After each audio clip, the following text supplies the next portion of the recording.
Well, it's an exciting day for Rochester. It's an exciting day for Minnesota. I need to tell anyone how vitally important Mayo is to Rochester, to the region, southeastern Minnesota, state of Minnesota. World-renowned, as I'm reminded every time I go somewhere. As I went to Jordan with then Senator Lieberman. We're on our way to Iraq and stuff in Jordan. The King of Jordan, the successor, the son of the king who was at Mayo quite frequently, I gather, for the last years of his life, King Hussein. I brought his, essentially his Secretary of State, and he asked me where I was from, and I said, I'm from Minnesota. Do you know where that is? Big smile on his face. He said, I spent, 3 years ago, I spent about 6 months off and on in Rochester in the Mayo Clinic because my father had cancer.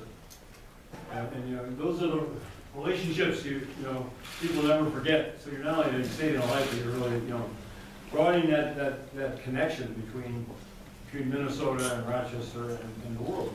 So my honor to introduce Dr. John Noseworthy, who is the President CEO of Mayo, and I will comment further on my enthusiasm subsequent part of our presentation. So as those of you who have been around for the last couple of years know, I have a constant theme about the importance of downtown revitalization. I learned that from my father and his brothers, and I can't think of a more significant project anywhere in Minnesota than downtown Rochester and augmenting the incredible standing reputation that Mayo has statewide, nationwide, worldwide. And I remember back, I think it was 2001, very early in my Senate term, this railroad would be mobile to South Dakota, not the right away to go through train tracks that go through downtown Rochester, which is seldom used, and was proposing putting 36-unit full trains day and night right through the front door, past the front door of Mayo. And I did make a strategic mistake. I said that those trains would go through over my dead body. And the result, a lot of people really didn't care about the project, were in favor because they wanted to see it go over my dead body. And I must say, I was sitting there when I said that right next to Mayor Brady, his predecessor, and the mayor then very pointedly did not jump on the blank with me and offer his. But you know, the senior senator of South Dakota had this thing kind of wired through some of the administrative processes, and I frankly was kind of pessimistic. Then I would have really needed back surgery, and that had gone through. But my point is going to be that decision went to the very highest level of the White House under President Bush, and a key administrative decision was made in opposition to that interest. And that just says to me how the recognition, not political, it's not partisan, it's about what's, the critical importance of Mayo.